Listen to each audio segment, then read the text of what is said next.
castle in the former East Prussia, now Eastern Poland. Once it was the proud seat of the Dohna-Schlobitten family. Count Alexander of Dohna was the master of the house. Es hat keinen Sinn zu klagen. Es ist verloren. Wir müssen uns damit abfinden. All that's left now is ruins. Mein Vater hat immer gesagt, wir, die Deutschen, haben den Krieg angefangen und der Verlust des Besitzes oder der Heimat oder des Landes war der Preis dafür.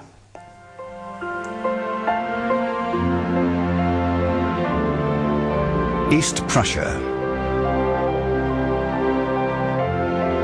land of dark forests and clear lakes. A rural land.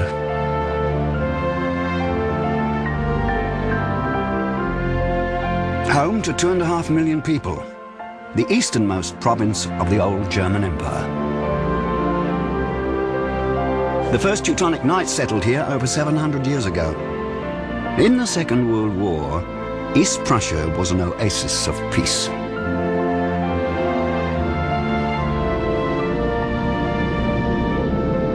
But in mid-1944, Germany's Eastern Front collapsed. In June, the Red Army launched its major offensive against Army Group Center. Hitler had transferred important units to other fronts.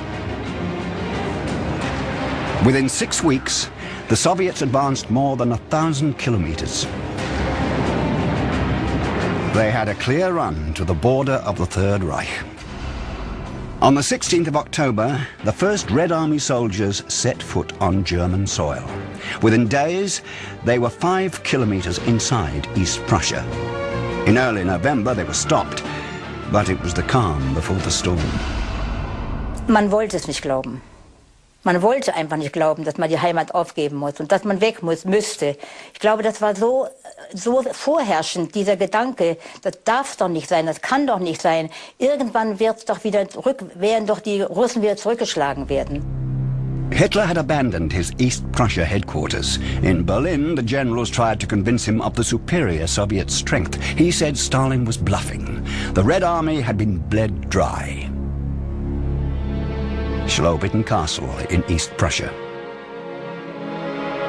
Count Dohna sensed the imminent danger. His daughter Sophie, who was 20 at the time, knows why. Seit er aus Stalingrad zurückkam. Obwohl schon vorher war es ihm nicht mehr auszuschließen, aber dem war es ihm gewiss. Da hatte er die Gewissheit, dass er weg müsste. Der hat eigentlich dann daraufhin gearbeitet. Alexander Dohna had once paid court to leading Nazis, but in the War of Annihilation he had refused to shoot prisoners. The army gave him a dishonorable discharge. He was now making plans for everyone who lived on his estates to flee. He was secretly planning a route to the west. Ich plante einen Treck nicht über Berlin, das ist viel zu vollgestopft, und ich beschloss, an der Küste entlang zu trecken.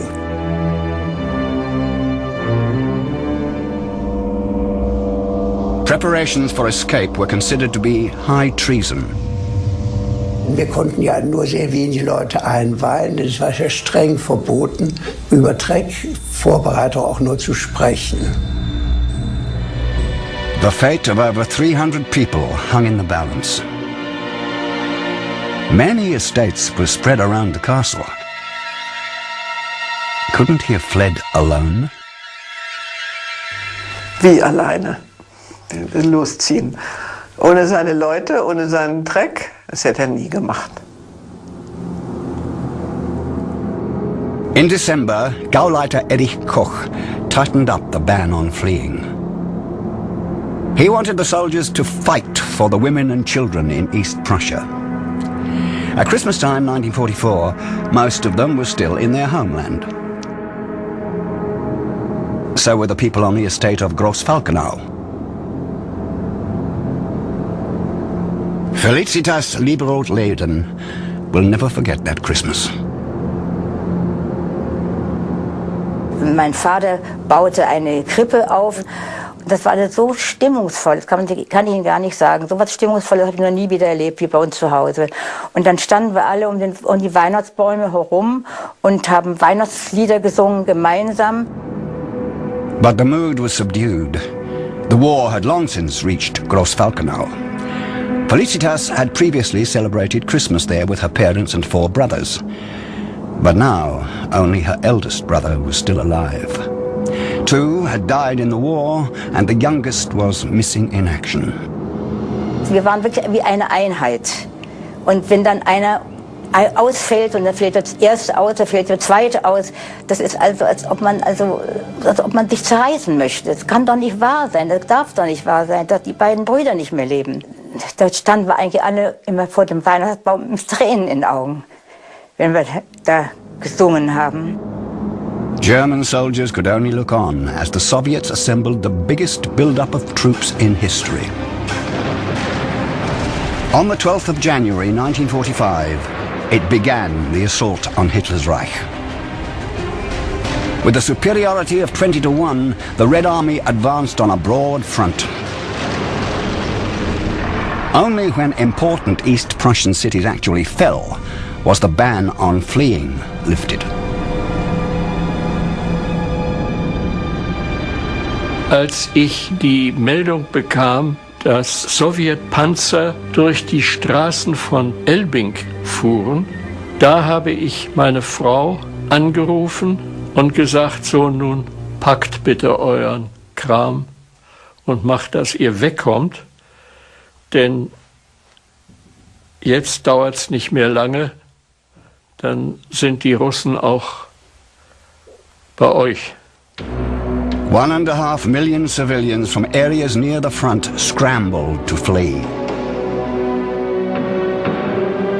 Through snow and temperatures of minus 20 degrees, there was no protection against the cold. Women, children and the elderly, they paid the price for the crimes of Hitler's Reich. They have bitter memories. That's when I first saw my grandfather cry. I'll never forget it. He kept turning around, but there was no turning back now. With the sound of battle already reaching him, Alexander Donau set off under cover of night to his second large estate, Prökelwitz. Before he left, he sent a telegram to his wife. "Have left everything. Am trekking westwards with all our people." Only now did most of the workers find out that they had to flee.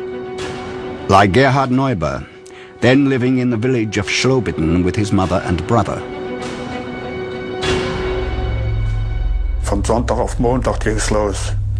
Bevor wir abgefahren sind, da hat die Mutter noch gesagt, du, geh mal in den Stall, wir müssen die Hühner mitnehmen. Dann bin ich dann in den Stall gegangen und haben die Hühner alle den Kopf abgehackt, in den Sack rein und auch mit, damit wir was unterwegs zu essen hatten. On the night that Alexander Donau left his castle, a train stopped at Schlobitten station. On the train was Donau's eldest daughter, who was being evacuated with the labor service. Ich weiß, dass ich das Schloss im Mondlicht noch gesehen habe. Das weiß ich ganz genau. Ja, so eine richtig kalte ostpreußische Nacht. Und dann standen wir da auf dem Bahnhof, auch viel Schnee. So alles so vertraut, nicht? Der Bahnhof. Furchtbar oft sind wir da angekommen und abgefahren und ja, das zum letzten Mal. Das war aber sehr bewusst. Das letzte Mal war schon sehr bewusst. Und nicht nur mir, das war eigentlich, glaube ich, wirklich uns allen bewusst. Das gab keine Chance, das zurück. The Red Army was now very close. People fled the assault in simple horse-drawn carts.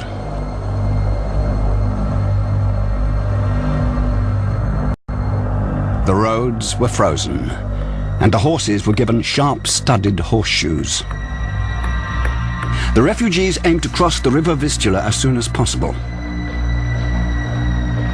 But they could only do it with the consent of the local Nazi Party leader. Persuading him wouldn't be easy. Ich konnte seine Tochter, die sehr verständnisvoll war, davon überzeugen, dass das notwendig war und hat heimlich schon ihr ein Schriftstück diktiert. Und nachdem er eine Flasche Cognac nach einigen Stunden konsumiert hatte, unterschrieb er, ohne zu sehen, was er unterschrieben hatte.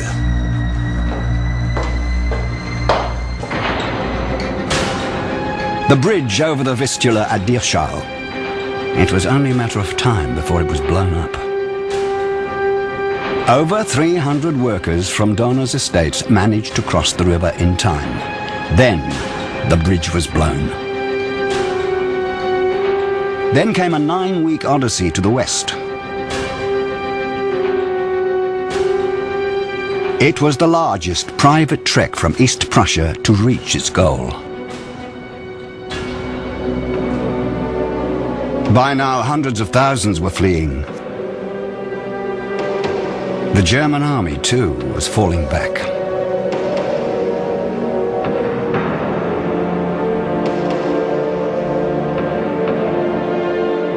The Soviet troops were dangerously close.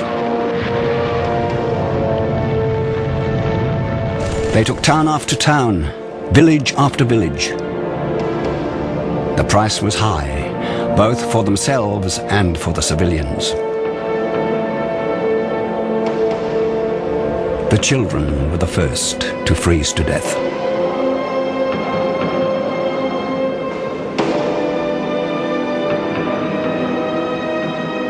Ich erinnere mich noch, dass wir kleine Kinder, die hatten ja nichts Warmes mehr zu trinken und zu essen und nasse, kalte Windeln, die wurden einfach in den Graben gelegt und vergraben konnte man sie auch nicht. Die wurden mit Schnee zugedeckt und dann ging es weiter, weiter, weiter.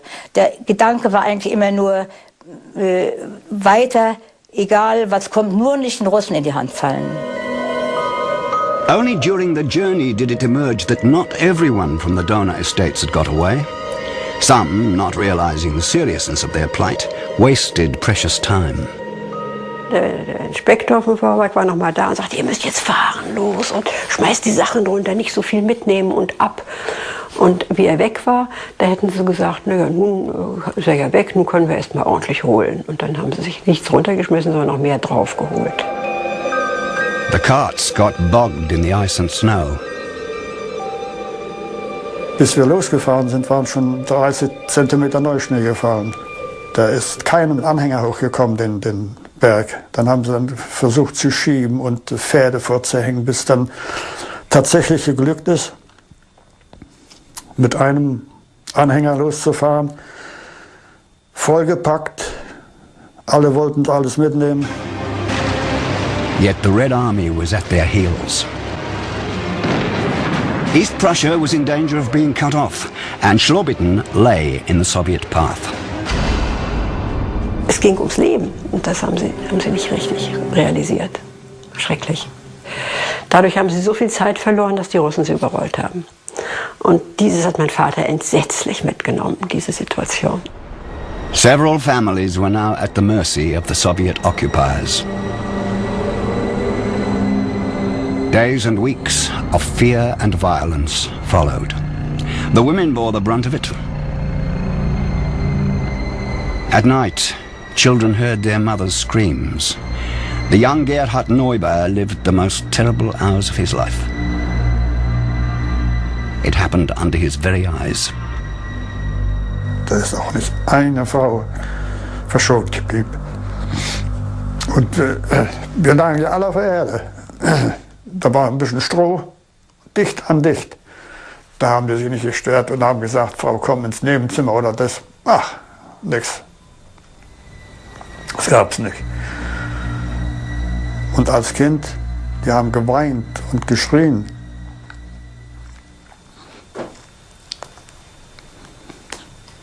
Da ging die Angst um. Aber richtig. Many children lost their mothers through death or deportation.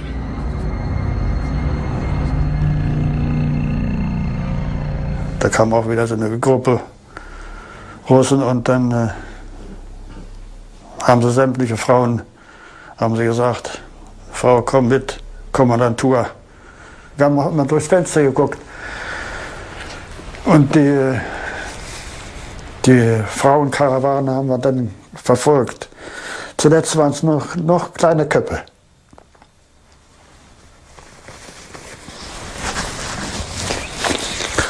So lange hat man hinterher geguckt. Und dann war es vorbei. Gerhard's mother was one of the women who were taken away. Die haben sie dann, wurde uns dann später erzählt, zu Fuß Richtung Sibirien weg. Und dann haben manche erzählt, dass sie am Straßengraben, da hat sie es nicht mehr mitgemacht, also da ist sie gestorben. Und da war mein Bruder und ich alleine. Like Gerhard's mother, almost 1 million women were taken to work as forced laborers in the Soviet Union. 1 in 4 would not survive.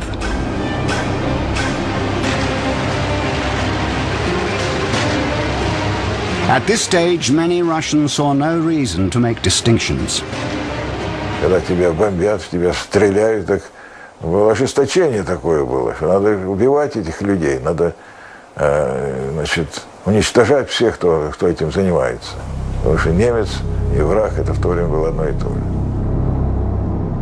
Images like these filled the minds of Red Army soldiers as they marched on Germany. Millions of victims.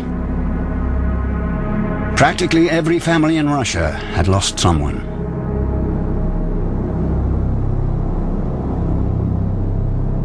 Zoya Lukyanenko was 17 when she came to East Prussia.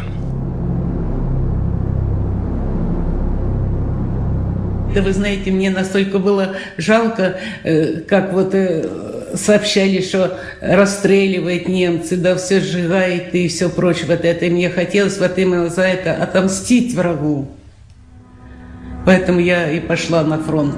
Это тоже где-то в Белоруссии видно.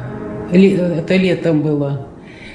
И вот наша девушка, я не знаю, как она попала к немцам и как, чего, я не могу сказать. Но она лежала, ой, даже стыдно сказать,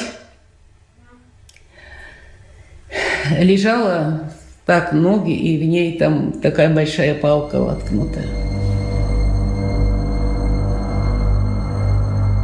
Hatred confronted hatred, the spiral of violence.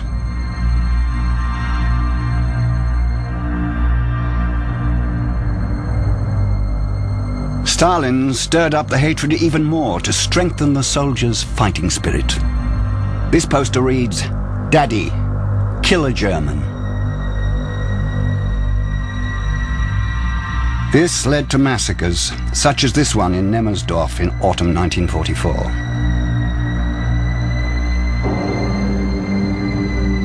Only after some weeks did the army leaders recognize that the troops' behavior was damaging the Soviet reputation. Leaflets urged the soldiers to refrain from murder and rape, but the war raged on. On the 27th of January 1945, the day Auschwitz was liberated, the Red Army broke through to the Friedrichshafen Lagoon on the Baltic coast.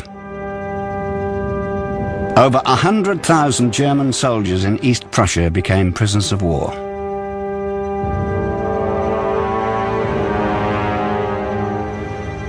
Колонна шла немцев, не было конца и не было начала. Это была такая вереница, на них были какие-то из какого-то войлока ботинки, вот такие огромные, вот такая подошва деревянная. Вот все это замотано, кто ногу тянет, кто что, кто друг друга тянет. Они же друг другу помогали. Это вот этим тряпьем закутано. Зрелище. By the end of January, the capital, Königsberg, was besieged. Only 2 routes remained to the west. By ship over the Baltic, or across the frozen Friedrichshafen lagoon to the Frischer Nehrung, a narrow strip of land off the coast. The Wehrmacht managed to hold it for some weeks. 70 kilometers long, but only a few hundred meters wide, this Eye of the Needle was the road to freedom for over 1 million people. Over 50,000 died here. More and more trekkers streamed to the bank of the lagoon. Before them lay a desert of ice. It was 20 kilometers to the Nehrung. In many places, the ice was cracking. Als wir auf die Nehrung kamen, da dachte ich, was ist denn hier? Also Pferde lagen da, liegen gelassene Trecks, und einen alten Mann hatte man ausgesetzt. Den hatte man in rote Betten gepackt und der schrie unaufhörlich. Er hatte Essen genug um sich herumstehen, aber er schrie nach Trinken. Wir hatten auch kein Trinken. Das war, finde ich, das Furchtbarste, als ich diesen alten Mann da immer schreien hörte. Low-flying planes hunted the refugees down. The German Air Force had nothing to counter them. Many carts fell through the ice and sank.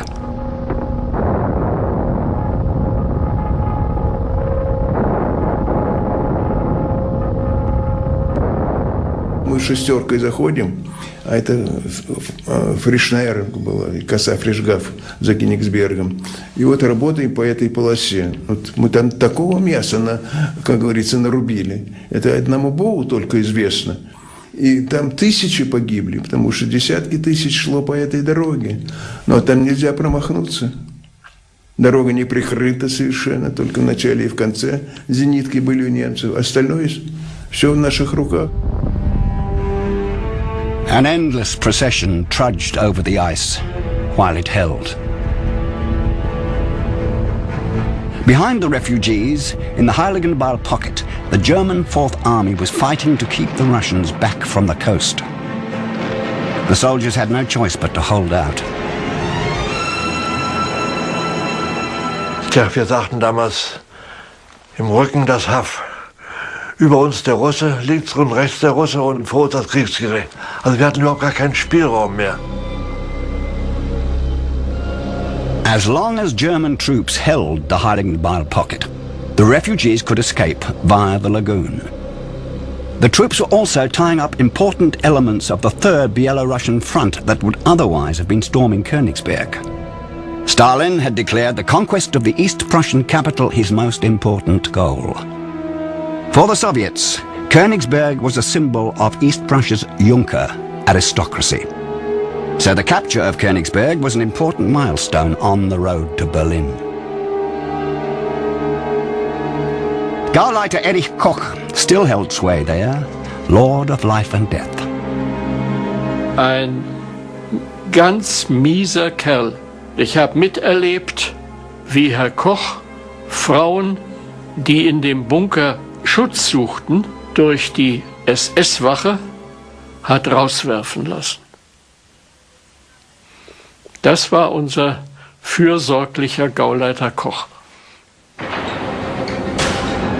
The destruction of Königsberg had begun back in August 1944. From the air, the British dropped phosphorus bombs for the first time. They caused a devastating firestorm.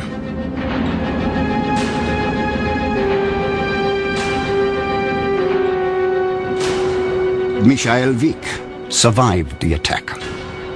Son of a Jewish mother and a non-Jewish father, and a great nephew of pianist Clara Schumann, he was classified by the Nazis as a Geltungsjude, a certified Jew. As a boy, he had to do forced labor in a factory. One day, he heard the noise of battle. Ich habe überhaupt diesen Vormarsch der Roten Armee erst gehört. Ich war der Einzige in der Fabrik. Ein Grollen, das sich anhörte, als wenn es irgendwo ein Gewitter gibt. Aber ein Gewitter, das nie aufhört. Und dann habe ich meine mitarbeitenden Kollegen ans Fenster gerufen und habe gesagt, hört euch das mal an.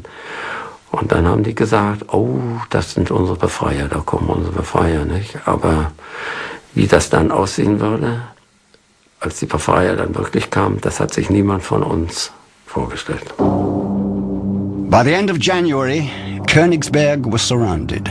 The link to the west was broken. Only Reich Street 1, a strip 10 kilometers wide, still led to the coast and safety. Koch declared the city a fortress.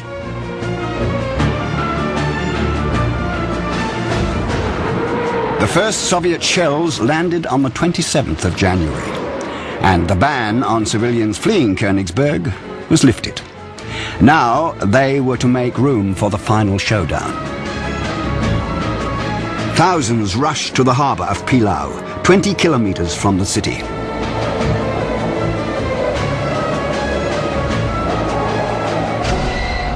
Pilau war ein Hexenkessel.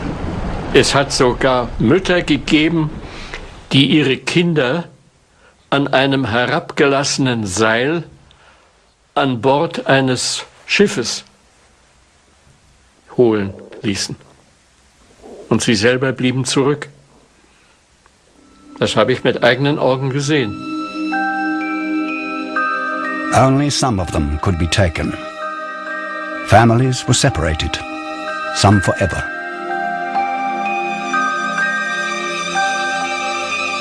Many people returned, exhausted, to Königsberg.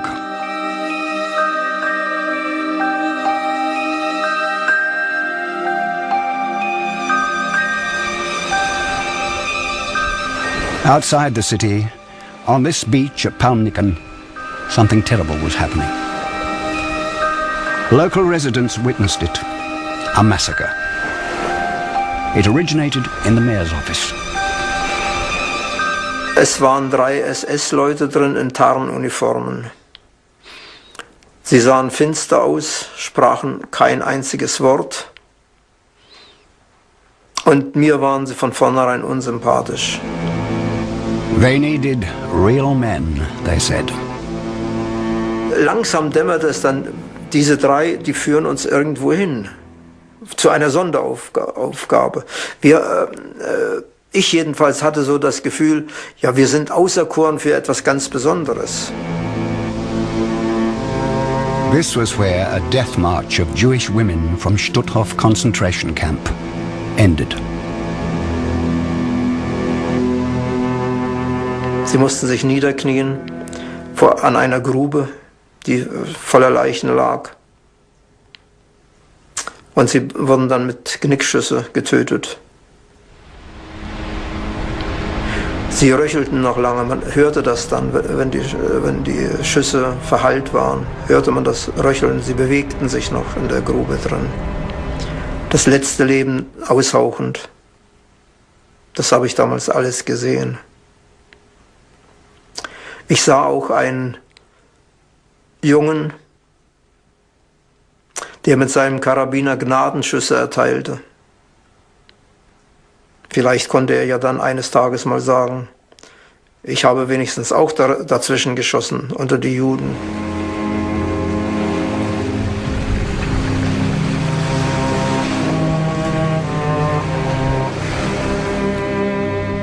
Ich bin dann nach Hause gegangen, zerknirscht und verzagt.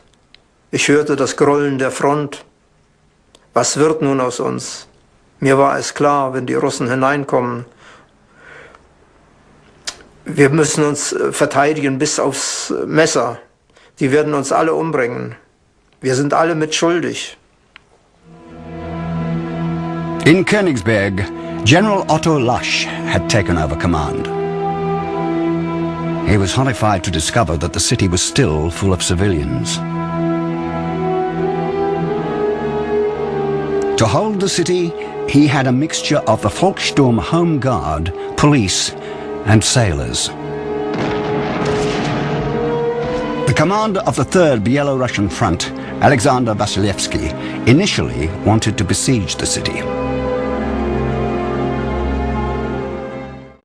Командир роты, командир танка по ТПУ, есть такое танковое переговорное устройство. По ТПУ говорит, что немцы в окружении, давайте аккуратней, потому что они Им все равно помирать. Они пойдут на все, что угодно. Ну и мы тоже осторожничали. Ну, били. The trains kept running between Königsberg and Pilau on the coast until the Soviets blocked this last route as well. Halfway to Pilau was the outlying suburb of Mettgetten. When it was overrun by the Red Army, there were brutal excesses. German soldiers who recaptured it 3 weeks later discovered scenes out of a nightmare. With lurid posters, Nazi propaganda tried to boost the people's will to hold out. Durchhalteparolen bis zum Schluss. Ja, keiner glaubte mehr dran, auch kein Soldat glaubte mehr dran, keiner. Aber immer wieder diese Parolen übers Radio, durchhalten, das wird noch. Zur Verteidigung, da wurden die Frauen rangeholt mit dem Spaten, rundherum der Russe. Und wir mussten Laufgräben schaufeln. Da haben wir mehr darüber gelacht, als sie schaufelt. The walls of Königsberg were bombarded day and night. Aus diesem entfernten Donner war ein ständiges Gewitter um einen herum geworden, ein ständiges Dröhnen und Explodieren, das also jetzt in unmittelbarer Nähe sich abspielte. Gauleiter Koch withdrew from all that and sought refuge in a bomb-proof bunker near Pilau. Er hat Hitler ein Fernschreiben nach dem anderen geschickt, um ihm weiszumachen, er sei nach wie vor an der Verteidigung Königsbergs beteiligt. Und das war eine Lüge. From the safety of his bunker, the Gauleiter directed the city to its doom.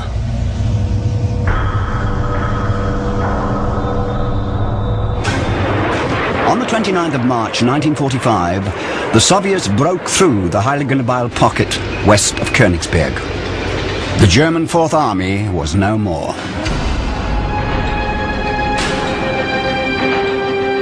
Only a handful of soldiers managed to escape over the icy Baltic.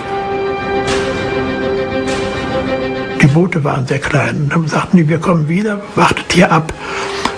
Aber natürlich war dann brach Panik aus und dann versuchte jeder noch mitzukommen. Die einigen stürzten dann ins Wasser, hielten sich am Bootsrand fest, schwammen eine Weile mit und wurden dann aber von der Kälte überwältigt und versanken. Some tried to escape on homemade rafts. One man, who made it as far as the Nehrung, wrote to his parents the next day. I'm sure you've been very worried about me, but now I've survived, for my remaining comrades and I have escaped from hell. What I went through in the last few days was really terrible. I can't describe it to you in words. Now I'm tired, and my nerves are shattered. For Königsberg, the destruction of the pocket was the beginning of the end.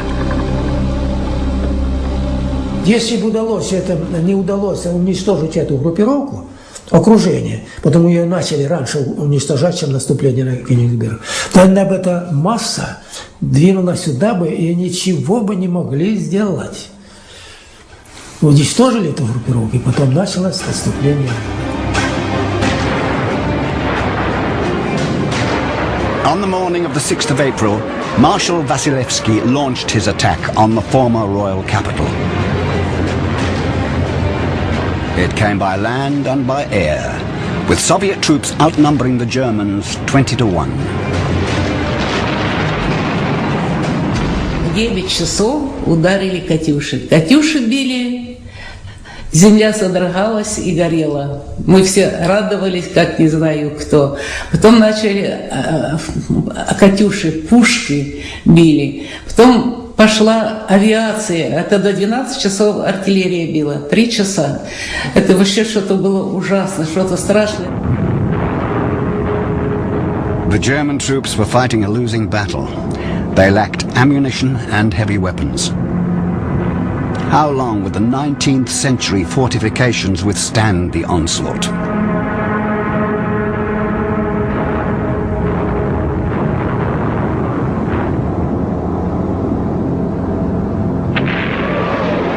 The constant bombardment had worn the people down.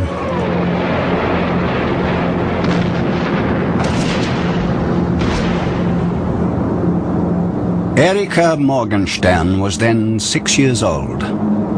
Die ganze Innenstadt war ein einziges Trümmerfeld. Nichts stand mehr, nur noch Trümmern. Die Straßen, ich weiß noch, meine Mutter sagte oft, ich weiß jetzt gar nicht mehr, wo wir sind.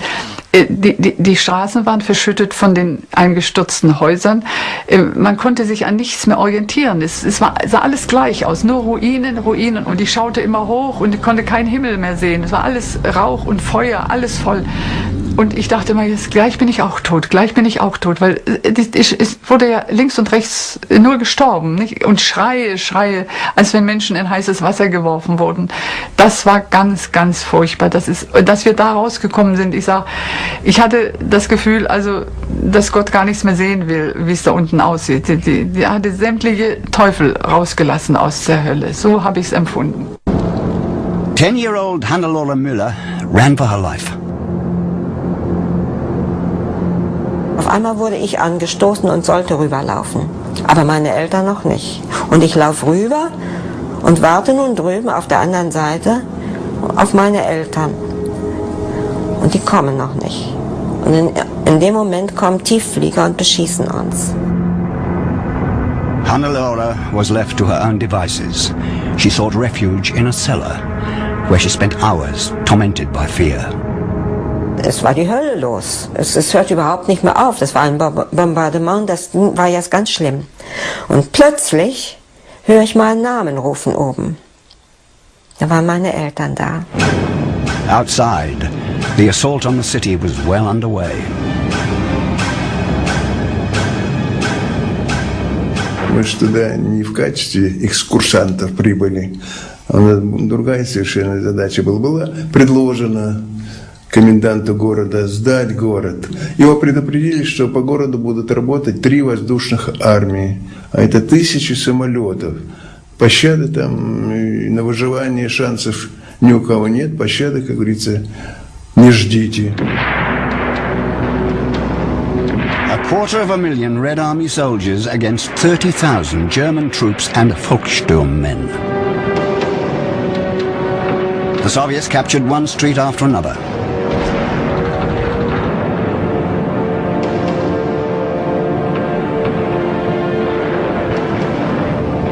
In the cellars, fear reigned.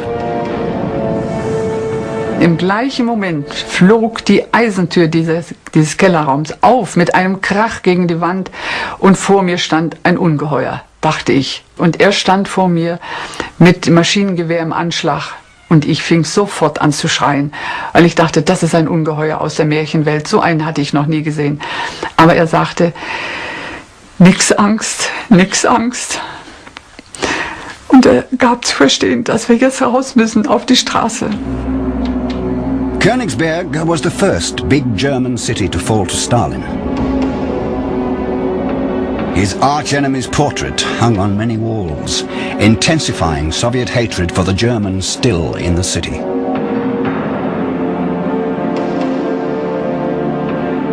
Michael Wieck had also suffered under Hitler. Now he was hoping for liberation. Die Tatsache, dass ich Jude bin, hat niemanden interessiert. Einer hat gesagt, ja, Hitler hat doch alle Juden umgebracht. Also wenn du noch lebst, hast du wahrscheinlich kooperiert mit Hitler.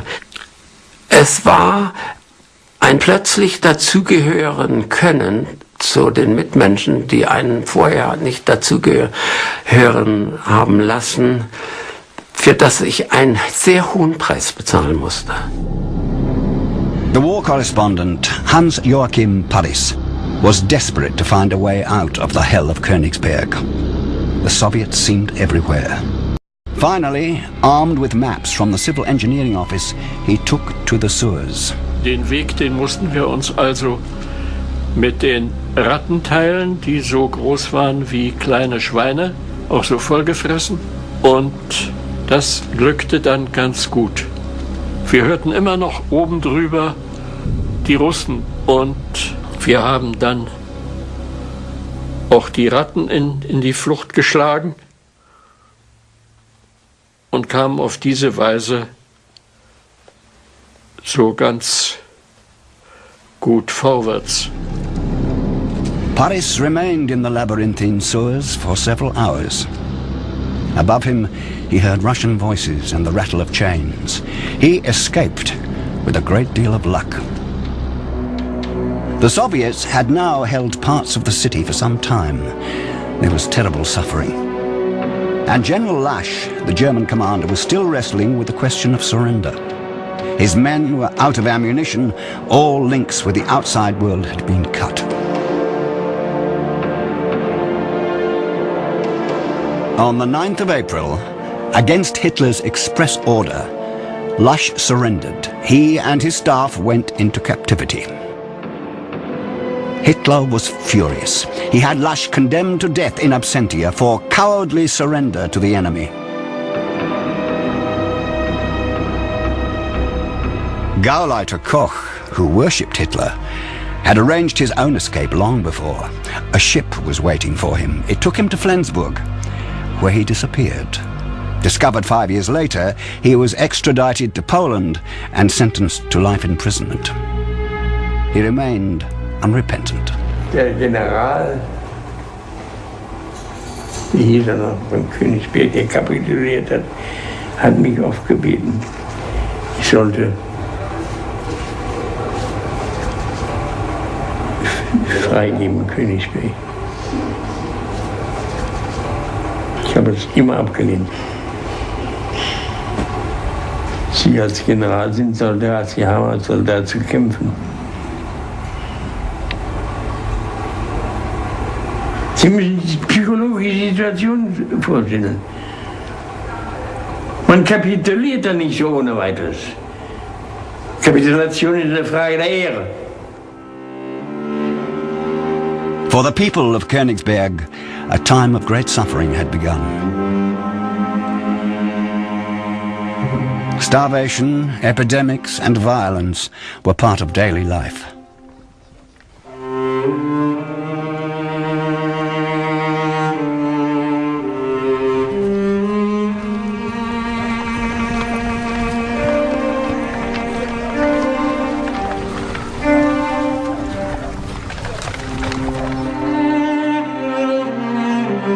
Erika Morgenstern was there when women had to bury young German soldiers in bomb craters. Die mussten so hoch gefüllt werden, dass bei dem einen jungen Soldaten, da ließen sich die blonden Locken nicht beerdigen, die guckten immer wieder raus. Und eine Frau strich diesem jungen Soldaten über seine Locken, tat die Locken mit ihrer Hand unter die Erde und sagte mir zu sich selbst: Jungchen, wo wird deine Mutter um dich weinen? The end of a city. The dying went on after the surrender. Of the 130,000 people who were trapped in Königsberg in March 1945, only 25,000 survived. Hannelore Müller saw her mother die. Meine Mutter war dann zum Schluss ganz schwach. Sie konnte gar nicht mehr aufstehen. Sie lag also nur noch in dem Bett. Und man muss sagen, dieses Bett, das hatte nicht mal einen Bezug. Das war ein rotes Inlet und dreckig und speckig, weil es ja nie gewaschen war. In her last letter, she bade her daughter farewell.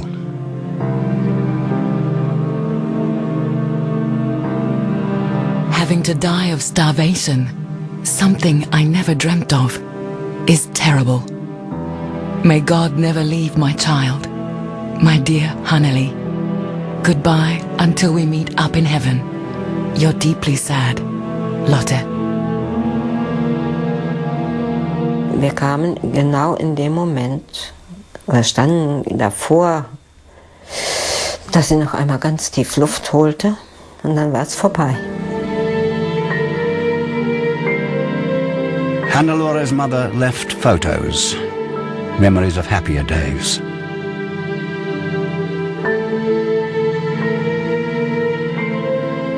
The fate of the children. There was also compassion during those terrible days.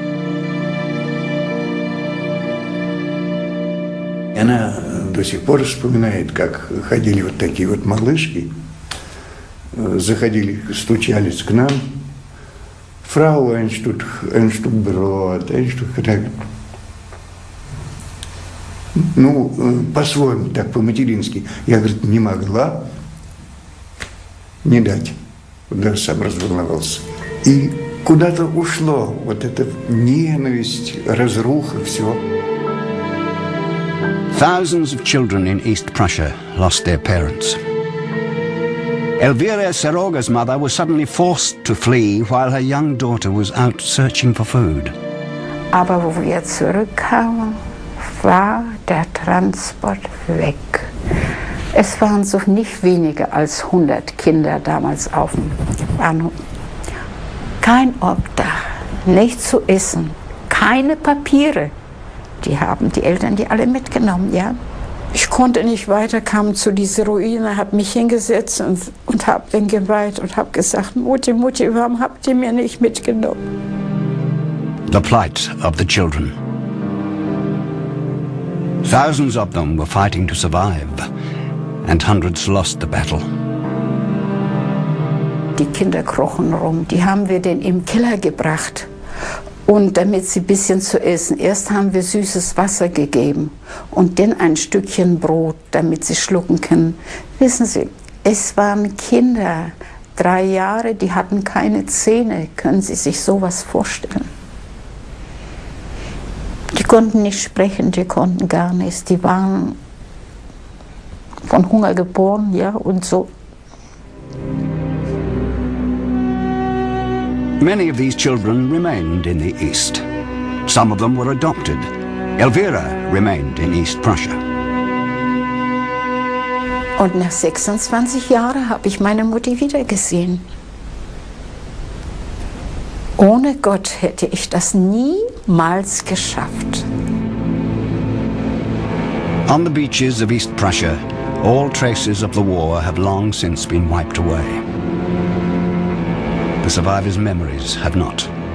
But the hate is gone. Hope remains. Но мне хотелось бы для немецких молодых людей, так сказать, что нам ни в коем случае нельзя допускать, чтобы между нашими народами и между нашими странами были какие-то трения, осложнения, потому что это трагедия была и для немецкого, и для нашего народа. Надо помнить об этих годах, о том, во что все вылилось тогда, и ни в коем случае нельзя допускать повторения чего-либо подобного. The old East Prussia no longer exists. Königsberg is now Kaliningrad. Its people have found a new homeland. Hannelore Müller became a teacher. Alexandra Dona breeds horses. Her sister Sophie teaches history. Gerhard Neuber never saw East Prussia again. He now lives in Westphalia. Erika Morgenstern wrote her story. So did Michael Wieck. He became a violinist.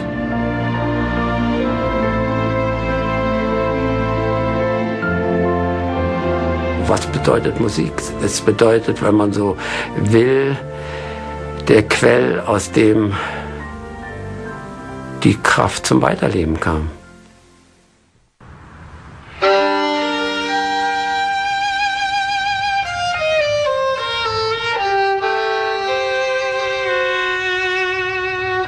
When they look back, it is not in anger.